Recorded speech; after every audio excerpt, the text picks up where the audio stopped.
सबसे ज्यादा जरूरी इस वक्त यही है कि गरीब लड़कियों की शादी कराई जाए, यतीम बच्चियों की शादी कराई जाए। जरूरी है इस वक्त। मेरे भाइयों, कितनी लड़कियों ने जहेज न होने की वजह से अपनी जान दे दी, कितनी लड़कियां खुदकुशी कर बैठी, और कितनी लड़कियां, आप जाओ दिल्ली का सर्वे करो, बॉम्बे कमाडीपुरा का और दिल्ली जीबी रोड का सर्वे करो मेरे भाइयों, वहां की रिपोर्ट पुलिस स्टेशन में जाके पूछो तो पता चलेगा इनके माँ बाप ने जहेज न होने की वजह से लड़कियों की शादी में डिले किया, तो ये लड़कियां यहां आकर बैठ गई हैं और धंधा कर रही हैं, क्योंकि इनके पास कोई दूसरा रास्ता नहीं है। इनके जिम्मेदार कौन है? ये लड़कियां जो धंधा कर रही हैं, जो जहेज ना होने की वजह से शादियां नहीं कर सकी हैं, इनके माँ बाप नहीं। इनका गुनाह किसके सरों पर? इन अमीरों की खोपड़ियों पे लादा जाएगा जो लंबा चौड़ा जहेज अपनी बच्चियों को दे रहे हैं और गरीब लड़कियों की आहें ले रहे हैं, गरीब लड़कियों की सिसकियां निकल रही हैं। इन गरीब और यतीम बच्चियों की शादियां कराओ। आपको नहीं मालूम एक औरत कैसे कैसे आजमाई जाती है।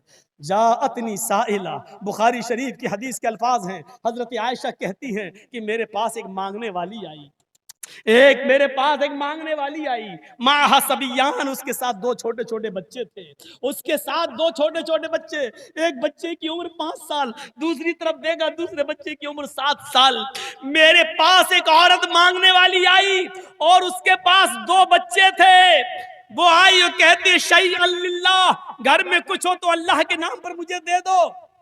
हजरत आयशा ने दरवाजा खोला, क्या देखती है? एक औरत है, उसके दो छोटे छोटे बच्चे। हजरत आयशा ने कहा रुको, अंदर गई, फरमाती है मेरे पास एक खजूर था, मेरे पास एक खजूर था, मैं गई और मैंने वो खजूर लाकर उसको दे दिया। एक खजूर की क्या हैसियत है? क्या एक खजूर में किसी का पेट भरता है? लेकिन अल्लाह के नबी फरमाते हैं अगर सदका करने के लिए तुम्हारे पास बहुत ज्यादा दौलत नहीं है, तब भी अपने आप को जहन्नम से बचाओ। वलौ बिशिक्कि तमरतिन, अगर खजूर का एक टुकड़ा हो तो वही सदका करो।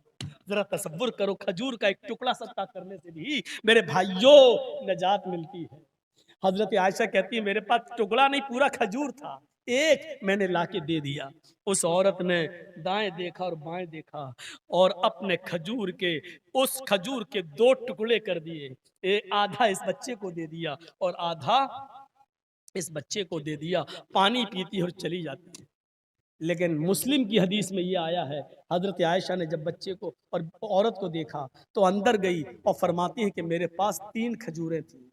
बुखारी की हदीस में है एक खजूर थी, आधा आधा बांट दिया। लेकिन मुस्लिम शरीफ की हदीस में है वाकया वही है सेम, लेकिन बस खजूरों की तादाद बढ़ी हुई है। मेरे पास 3 खजूरें थी, मैंने तीनों खजूरें लाके उस औरत को दे दी। उस औरत ने एक खजूर इस बच्चे को दे दी, एक खजूर इस बच्चे को दे दी। बच्चों ने झट अपनी दोनों खजूरें खा ली और जो एक खजूर बची माँ खुद खाने के लिए रख ली।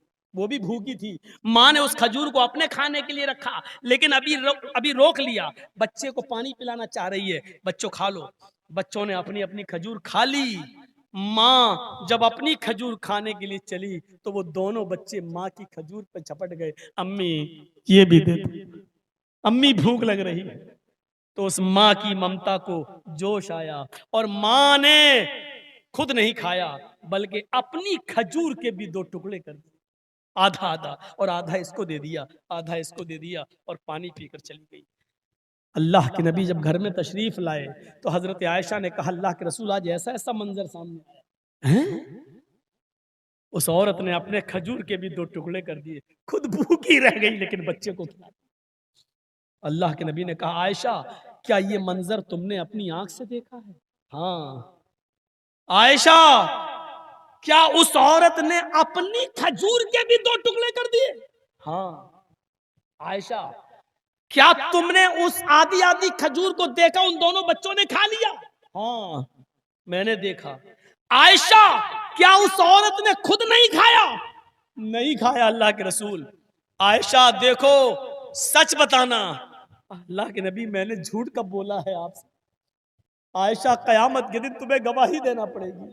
हाँ, मैं गवाही दूंगी, मैंने अपनी आंख से देखा। अल्लाह के रसूल फरमाया, आयशा अगर तुम सच बोल रही हो, उस औरत ने अपनी खजूर भी अपने दोनों बच्चों को दे दिया, उनका पेट भरने के लिए खुद भूखी रह गई।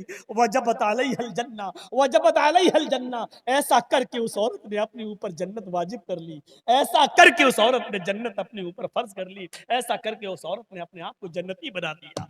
यानी जो औरत खुद भूखी रह के अपने बच्चों का पेट पालती है, अपने बच्चों की परवरिश करती है, उस औरत को अल्लाह के नबी कह रहे हैं कि वो जन्नती है। ये इम्तिहान का दौर है। इस दुनिया में कितने गरीब हैं आपको नहीं मालूम, ढूंढ और तलाश करो। रमजान का महीना आया ही इसलिए था कि ताकि तुम्हें भूखे और प्यासे रखकर गरीबों का एहसास दिलाया जाए कि एक महीना भूखा रहकर तुम्हें कैसे लगा। उन 12 महीने के गरीबों से पूछो जो 12 महीने भूखे रहते हैं। अगर रमजान के महीने से भी तुमने सबक हासिल नहीं किया तो समझ लो कि तुम्हारे दिलों में कोई मोहब्बत नहीं इस्लाम की। यही ग़ज़वा तबूक था जब अल्लाह के नबी ऐलान कर रहे थे कि अबू बकर ने इतना दे दिया, उमर ने इतना दे दिया, अभी 100 ऊंटों की और जरूरत है। क्या कोई है जो 100 ऊंट दे सके? हजरत उस्मान उठे, कहा अल्लाह के रसूल मैं 100 ऊंट दे रहा हूं। अकेला एक आदमी